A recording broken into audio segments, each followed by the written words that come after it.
Welcome back, I'm Tedward, and today, thanks to Bond Group in Waltham, Massachusetts, we're driving the 1991 BMW 850i, the V12 luxury GT Coupe. And it's really fun to drive this today because just last week, we drove the modern iteration, the 2023 M850i, and while they do share some DNA, this car was a bigger deal at the time, and it differentiated itself style-wise and powertrain-wise from all of its BMW siblings. This car is unmistakable, and it died not too long after it debuted because sales were not that great. But like a lot of cars that we look back on fondly today, they often weren't as highly regarded in period, but we can really appreciate the lines, the style, and the chances that BMW took in the early 90s with this car. So first of all, the biggest thing about this car, other than its wedge-shaped beauty,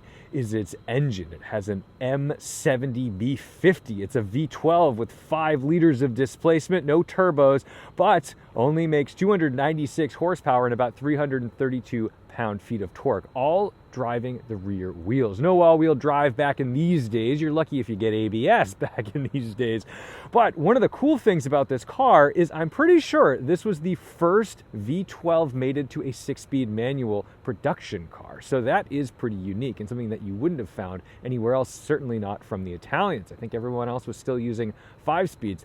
Now, we've got pop-up headlights, we've got gorgeous wheels. Now, this one is sitting a little bit lower because the owner has put it on Bilstein struts and H&R lowering springs. I think when you stance it out just a hair, it really improves the dynamic look of the car and it looks like it's moving fast. But other than its gorgeous pop-up headlights, the cool rear end, the next coolest thing about this car is that it has no B-pillar.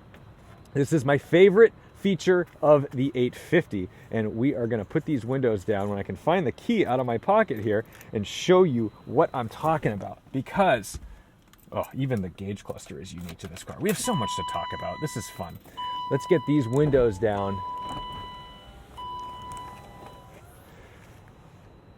So despite the fact that this is a coupe and not a convertible, you get to really open up the cabin, especially if you pop open that sunroof. But there's a couple things that are really convenient about this. Number one, as a photographer, when I'm photographing a seat or rear seats, a B-pillar gets in the way sometimes. This actually makes that really easy. In fact, the seat belt is even built into the seat and the headrest mount, so there's nothing really obstructing me. But the other thing is, although, yes, these are bucket seats in the back, they look gorgeous, and they really do look like a nice place to be, except for the fact that you've got legs, and, well, that's not a comfortable place to sit. What it does do is it allows you, if you were to keep a bag back here, to very easily get it out. And that's something that I think the new 8 Series really missed out on. They really should have just gone all in, whole hog, with the rear windows. And I know, I'm sure safety regulations don't allow for that kind of stuff anymore. But that's a big heritage item that I think was a big miss. Now, the 8 Series in the early 90s replaced the 6 Series. And guess what? They did it again because the 6 Series basically went away in the modern BMW lineup, and then they replaced it again with an 8 Series. This 8 Series, however, I think is a lot more unique. The E31 chassis is far more differentiated from the rest of the lineup than a 5 Series or anything else that was existing at the time. So I just think that this really is the days where they were taking risks, spending money, and making sure that you were getting a product that you otherwise wouldn't.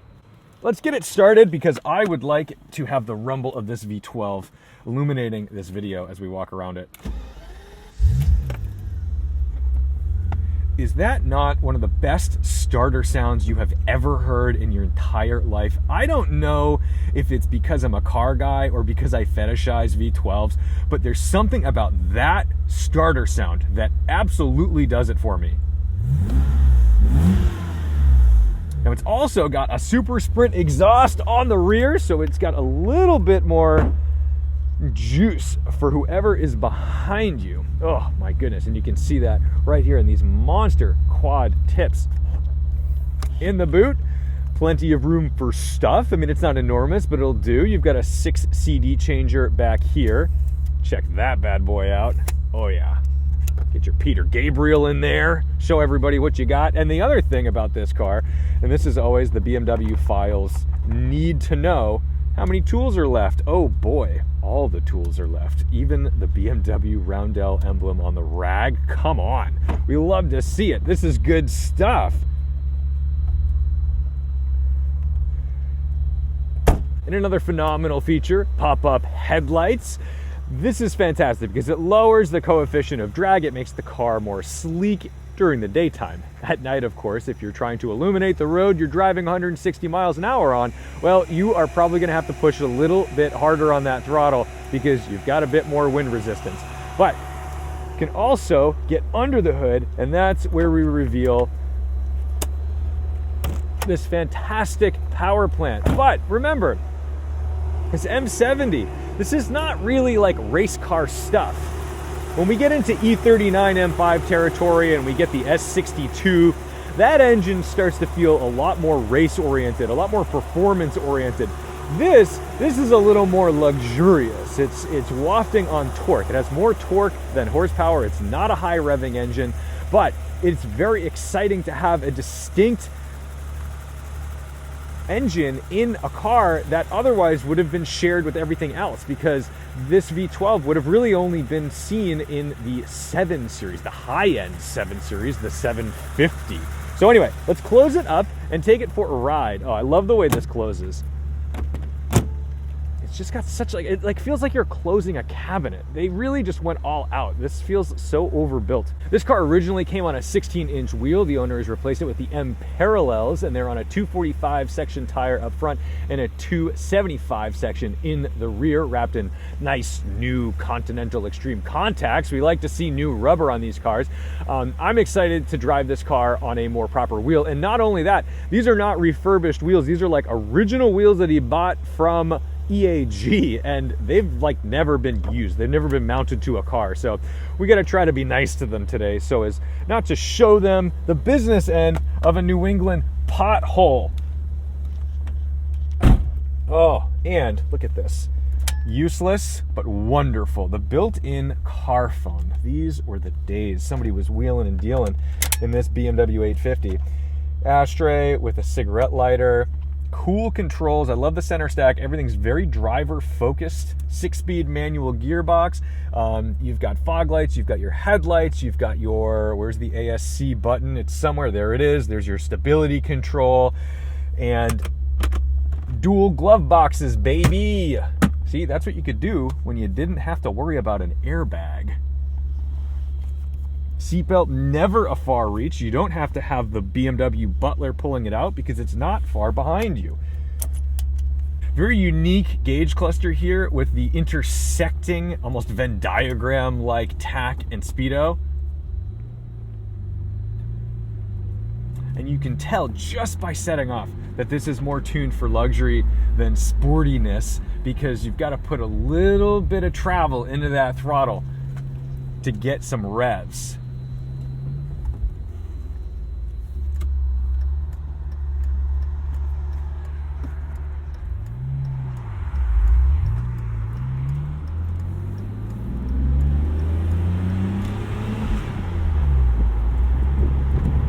Very familiar feeling with this BMW shifter because it doesn't really want to be slammed into second. It's a patient game. You know that from driving E34s and E39s.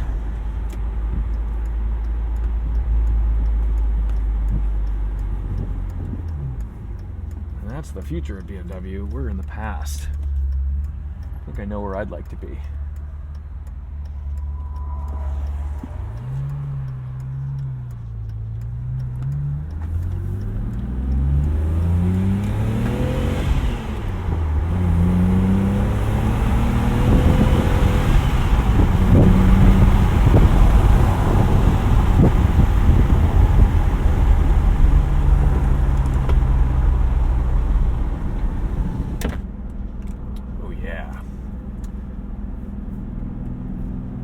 It certainly goes, but it's not that sort of rapid, alarming speed that you get out of the subsequent V8s we saw later in the late 90s and early 2000s.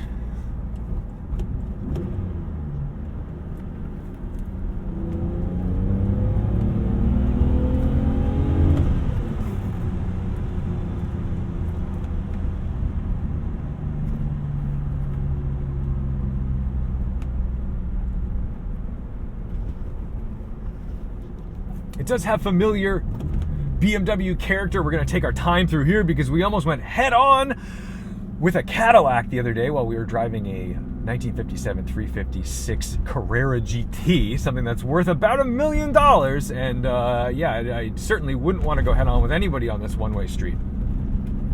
But definitely not in that. At least with this, it's wedge-shaped. Maybe it's just going to act as a ramp. They'll fly over me.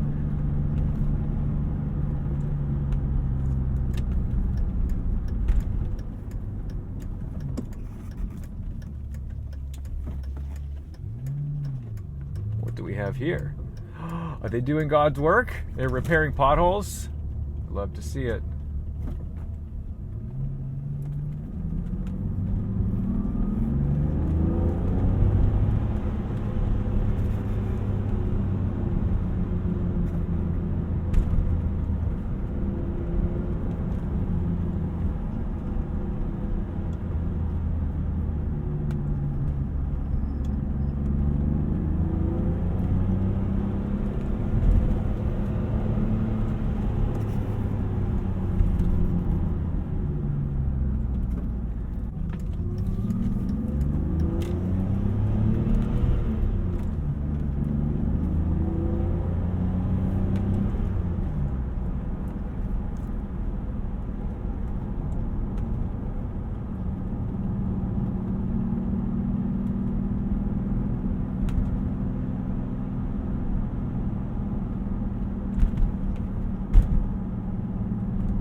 Despite this not being a stock suspension, it still really does soak up bumps nicely. And you can tell that this was designed to be a comfortable thing to go fast in, not necessarily your canyon carving beast. And there's always a real delicate balance to find there.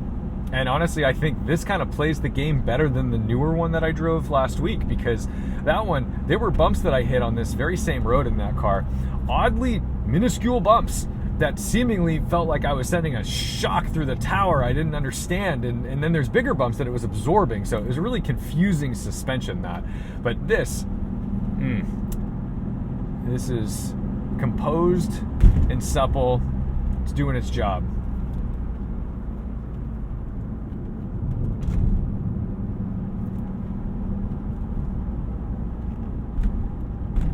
I don't know if it was just something in the water, but everybody seemed obsessed in the early 90s with forward visibility. You had like the NSX, you had Preludes dropping off that nose so you could see the road ahead. And this is no different. I've got so much visibility out the front of the car, and I feel like people just don't care about that anymore. I guess the new Prelude cares, but, well, you guys have all made your mind up about that car. Go drive it.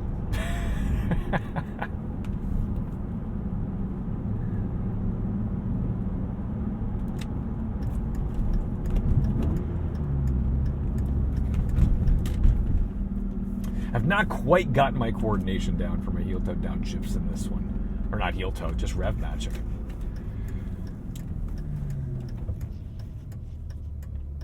People. Odd.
Exterior temperature, 37 degrees.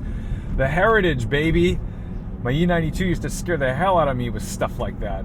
Gives you the same beep as if you had a low oil pressure situation. Like, good Lord. Still scares me. BMW does not know how to calmly tell you anything.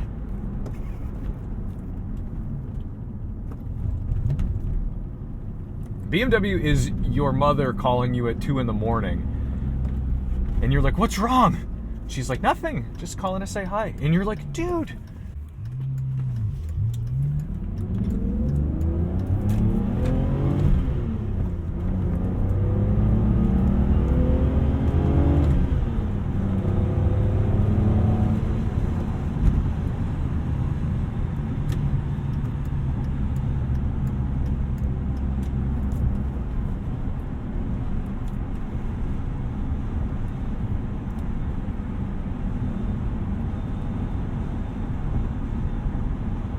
For speed. 70 miles an hour is about 2,000 RPM. So yeah, she wants to run.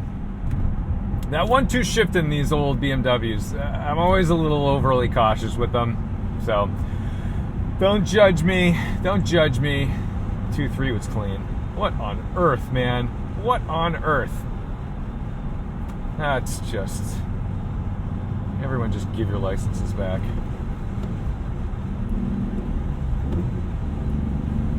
Third.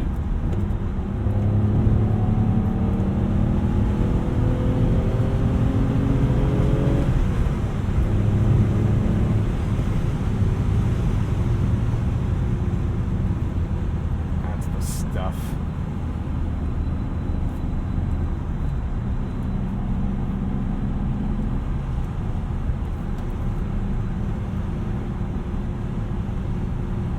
See if we get any more wind noise, we'll pop up the headlights. Nah, don't hear anything. Same. It is fun to see them up there.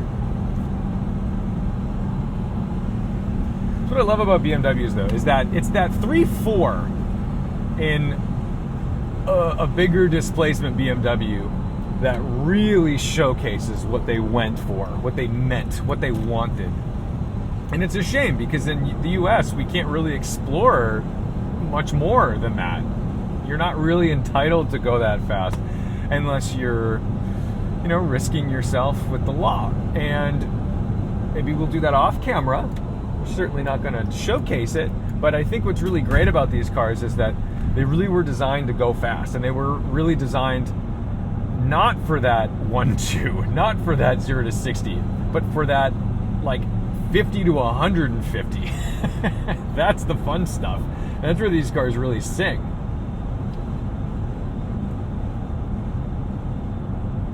A lot of times first gear in old BMWs are like crawl gears, and even in my M5 I find myself kind of starting out in second sometimes.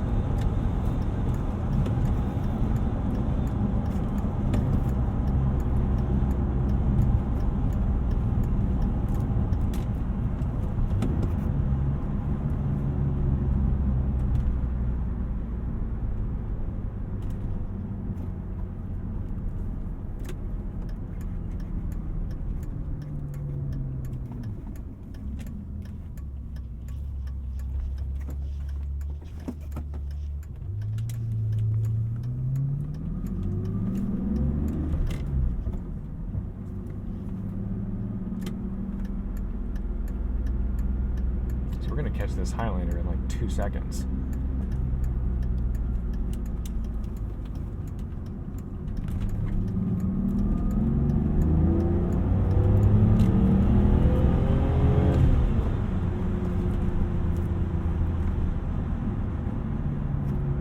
I bet we have similar power.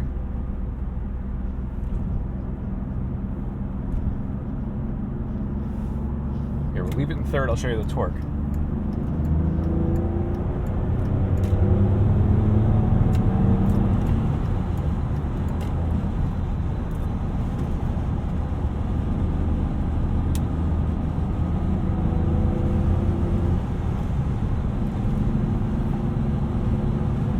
To bully a modern A5. Oh yeah.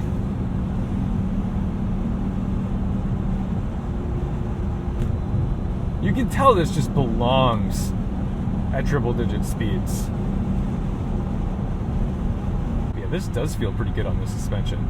It's inspiring me to get the job done on my E39 because I absolutely need to replace struts and springs on that car. Good Lord, they are ancient.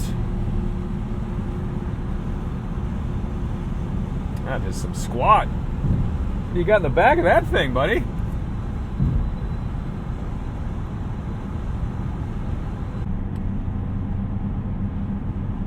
Oh, that was a wheel-ending hole.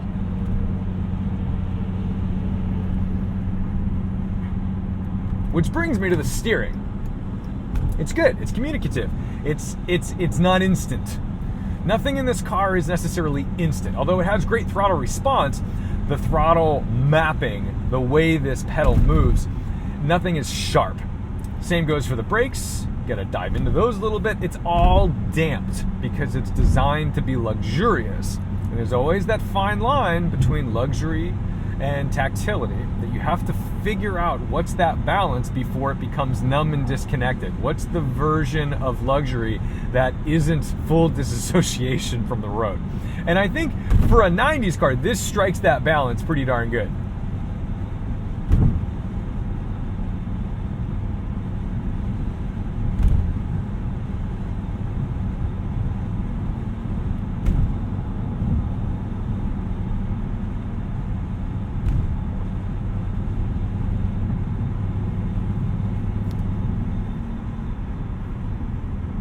So a 6-speed wasn't a common thing in the early 90s. A lot of 5-speeds out there. This must have felt like such a big dog extra gear to have on the highway and just cruise at speed. Oh my goodness.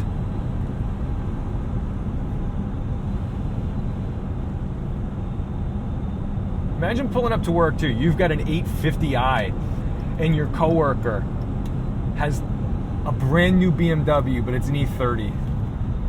And he's running his little inline 6. You would be a king. They'd be wondering, what's your performance report look like?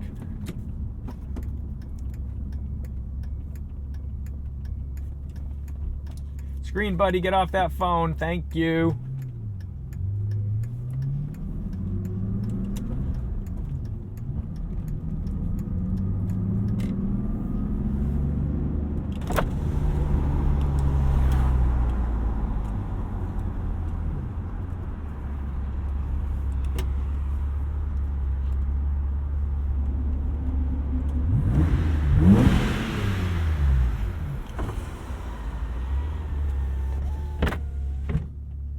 There are rules. It must be done.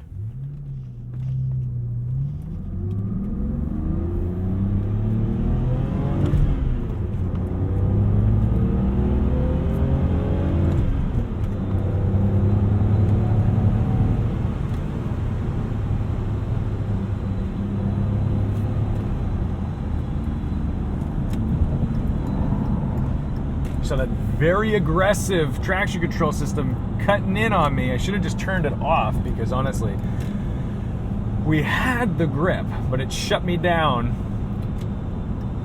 But I will say, it's nice to know that even in the 90s, the car was looking out for you.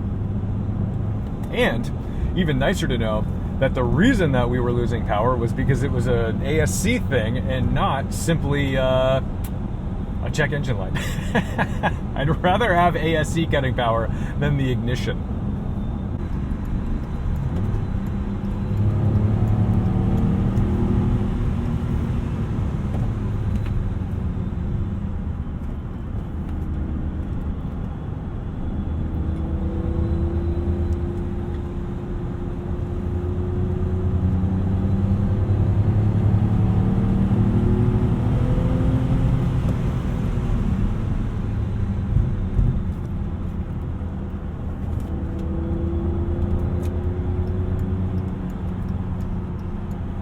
It's a big car to manage, but you can hustle it, and I think that's fun. I mean, it still makes sense in a performance category, but it's certainly not the car that you're going to choose to go on any of the tight twisties.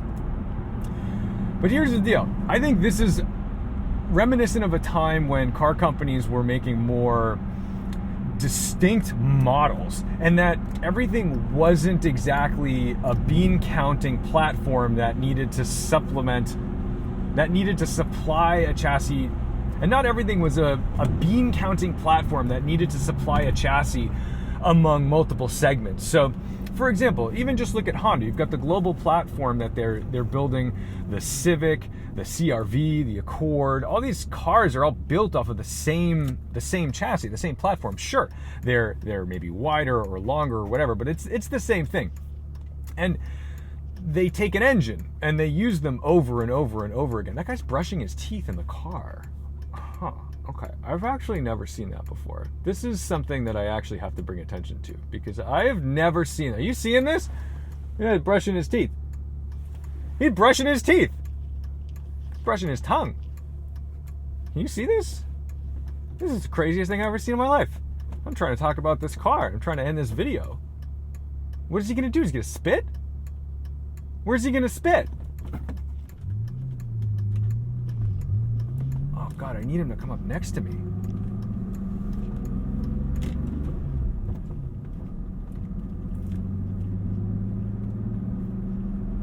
Where are you gonna spit?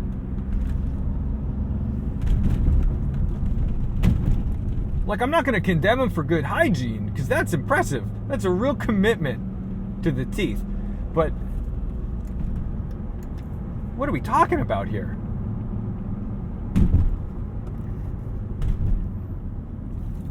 He's gone forever. It's a shame. All right, back on track. But while car companies today, it always just feels like you get one engine across 10 cars. And that was still, of course, true in the past, but things felt like models had more distinct features, more distinct interiors, more distinct styled exteriors, and more distinct powertrains. And it's really cool that you could get a V12 two-door coupe from BMW in the early 90s. I can't imagine them ever doing that. She's like, what the hell am I looking at right now? But I think it's just so cool that a car that maybe wasn't even looked at all that fondly is now looked back upon as kind of a pioneer in the industry. And this car didn't exist really even in Hollywood that much. The only time, there was a couple movies with it, but the one that I distinctly remember is I'm pretty sure Goldie Hawn drove an 8 Series in Death Becomes Her.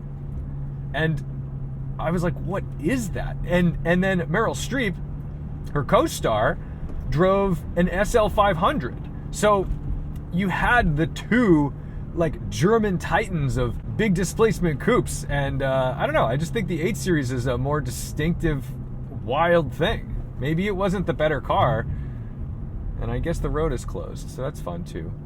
And this certainly would have been a statement about your wealth, because its MSRP was about $79,000 in the early 90s. So you would be telling folks that things were going well with your new tech company or whatever the heck people were doing in the 90s. I don't know. Maybe you invested in Xerox.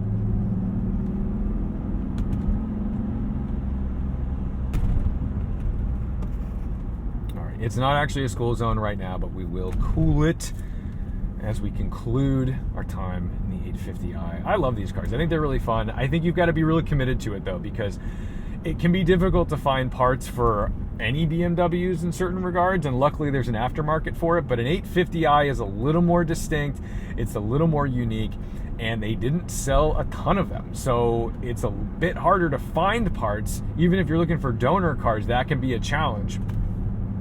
So have your wits about you, do your research, but it certainly makes a statement today, and I enjoy driving it. It's a great GT car, and who doesn't love a V12? Anyway, thank you guys so much for watching, liking, commenting, and subscribing. Don't forget to respect the drive, and I'll see you in the next one.